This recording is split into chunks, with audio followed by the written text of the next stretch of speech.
Assalamualaikum warahmatullahi wabarakatuh. Saya perwakilan dari kelompok Batang Cenaku akan menjelaskan tentang pengantar hukum Indonesia. Nah, yang pertama yang akan kita bahas yaitu tentang pengertian hukum. Pengertian hukum secara umum dapat diartikan sebagai aturan yang selalu ada dimanapun kita pergi. Hukum di suatu negara biasanya berbeda dengan negara lain. Nah, yang selanjutnya yaitu menurut para ahli.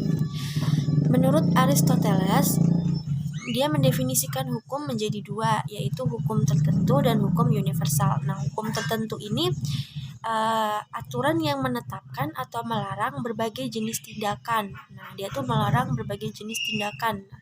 Kalau yang hukum universal nih, hukum alam yang memiliki keteraturan dan pengarahan internalnya sendiri.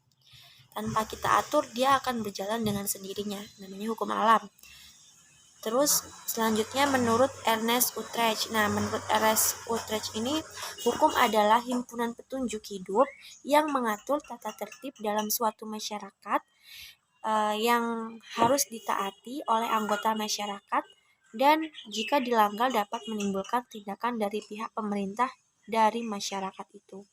Nah, dia punya aturan dalam suatu masyarakat. Nah, jika dilanggar, dia akan mendapatkan hukuman dari pemerintah setempat atau pemerintah yang ada di masyarakat itu gitu.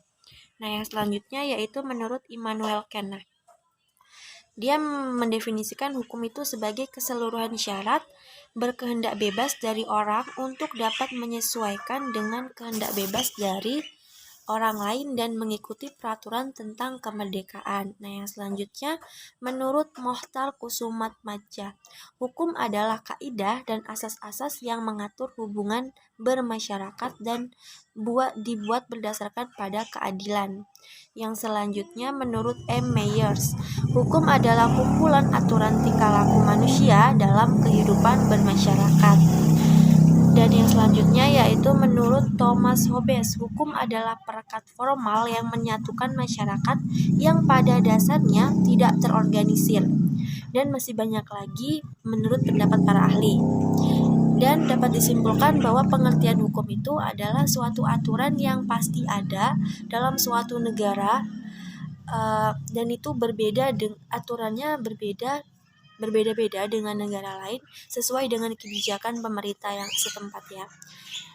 Cukup sekian dari saya dan selanjutnya akan dijelaskan oleh rekan saya. Kepada rekan saya persilahkan. Assalamualaikum warahmatullahi wabarakatuh. Saya Mesaroh. Di sini saya akan menjelaskan tentang tujuan hukum.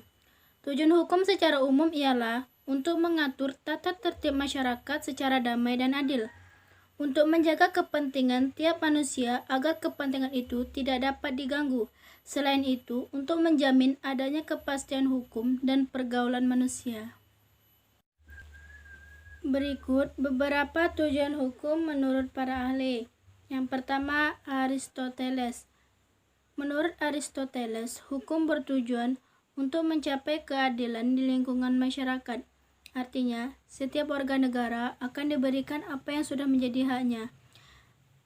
Konsep milik Aristoteles dikenal pula sebagai teori etis. Yang kedua, menurut Sudikno Martukusumo. Menurut Sudikno Martukusumo, tujuan pokok hukum ialah menciptakan tatanan masyarakat yang tertib dan seimbang.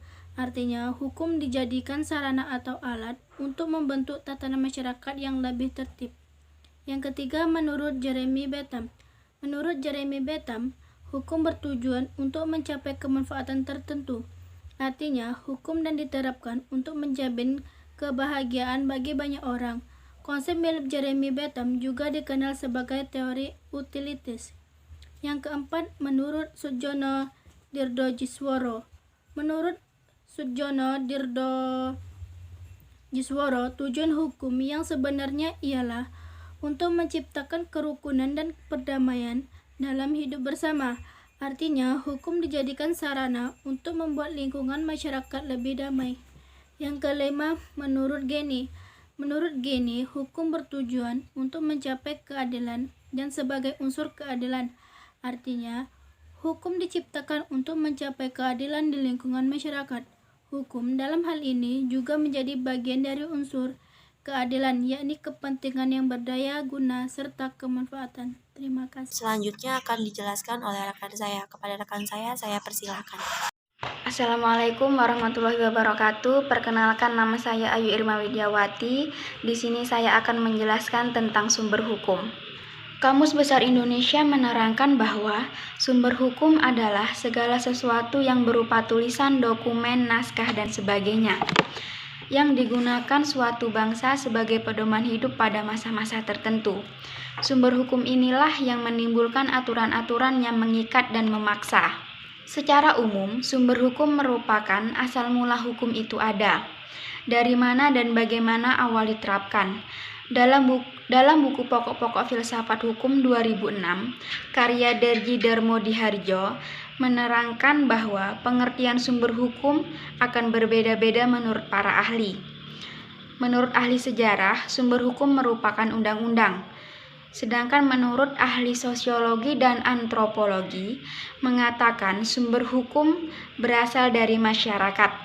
Menurut ahli ekonomi, yaitu apa yang tampak di lapangan. Menurut ahli agama, sumber hukum adalah kitab-kitab suci.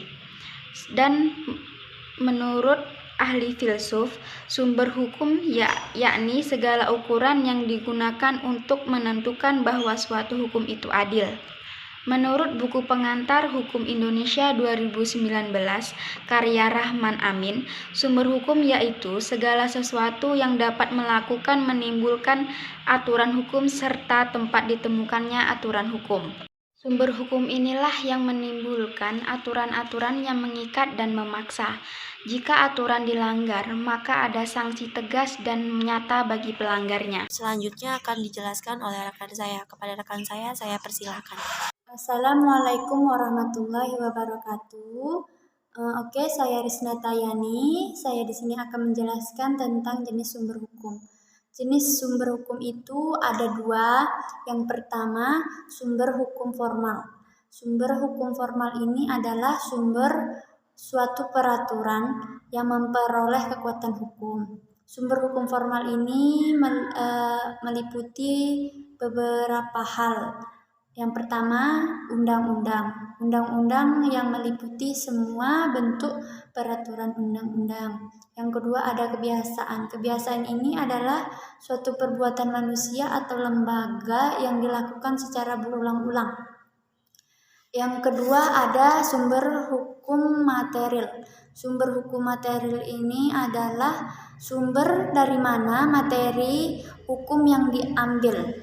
Sumber hukum ini menjadi faktor yang membantu menentukan isi atau materi hukum. Selanjutnya, perbedaan hukum dan kebiasaan.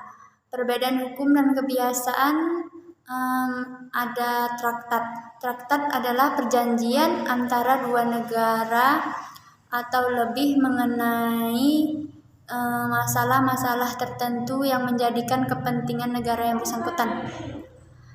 Yang kedua ada doktrin atau pendapat para ahli. Pendapat para ahli atau sarjana hukum yang termuka yang memilih pengaruh dalam pengambilan keputusan hakim.